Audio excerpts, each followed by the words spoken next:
ভাবো কতটা ভালোবাসলে একটা মানুষ তার নিজের মানুষটা হাজারো ভুল করলেও তার মধ্যে ছোট্ট একটু ভালোবাসা খুঁজে সে তাকে ছেড়ে যেতে পারে না।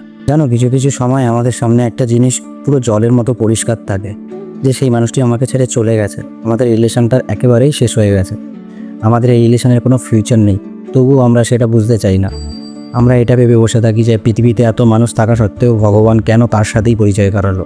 আমরা ওই জিনিসটাকেই ভালোবাসা ভেবে বসে থাকি। তো শ্রীমদ্ ভগবদ্ গীতাতে ভগবান শ্রীকৃষ্ণ বলেছে, ক্রোধাৎ ভবতি সমহ সম্মোহাৎ স্মৃতি বিভ্রম স্মৃতি প্রসাং বুদ্ধি নাশ বুদ্ধি নাশাৎ প্রণশতি।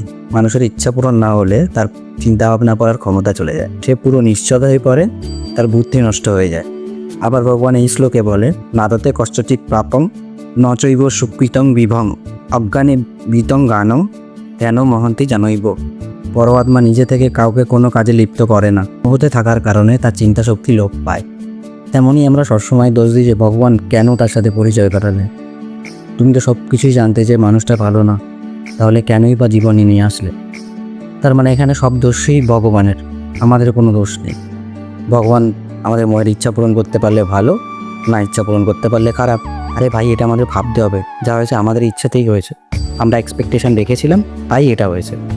সব প্রবলেম এই মাইন্ডে, আমরা নিজেরাই নিজেদের মাইন্ড কন্ট্রোল করতে পারি না, তো ভগবান কী কন্ট্রোল করবে? তাই ভালোবাসা থাকুক বা না থাকুক, দুঃখ থাকুক বা না থাকুক, আমাদের নিজেদের রেসপন্সিবিলিটি আমাদের নিজেদের এখান থেকে বের করে নিয়ে আসা।